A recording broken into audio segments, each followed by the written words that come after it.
Nagsagawa ng mano-manong paglilinis sa Department of Public Works and Highways at MMDA, katuwang ang mga benepisyaryo ng Tupad Program sa Metro Manila.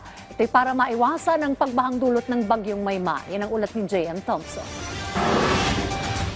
Nakaantabay ang DPWH at MMDA sa mga lugar na mabilis tumaas ang tubig ulan para malinis ang mga basurang nakabara sa mga kanal. Ito ay matapos magpaulan ng panibagong bagyong Maymay sa ilang bahagi ng Metro Manila. Nawala man ang bagyo kahapon, tuloy-tuloy naman ang mga pabugso-bugsong pagulan kaya hindi tumitigil ang mga ahensya ng pamahalaan sa paglilinis ng mga waterways. Dahil nakabara ang mga basura sa daluyan ng tubig, dahilan para bumaha sa ilang lugar.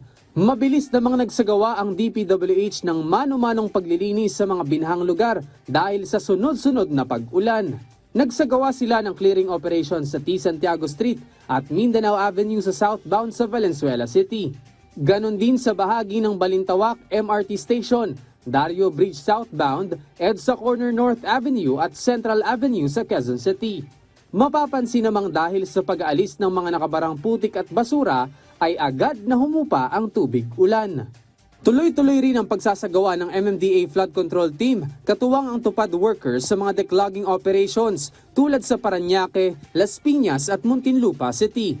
Hindi naman tumitigil ang pag-antabay ng MMDA at DPWH sa mga lansangan sa Metro Manila para magsagawa ng agarang maintenance activities at matiyak na mayroong maayos at ligtas na daanan ng mga motorista at commuter lalo na ngayong panahon ng tag-ulan.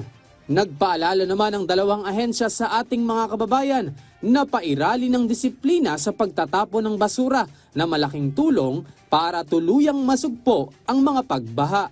J.M. Thompson para sa Bayan.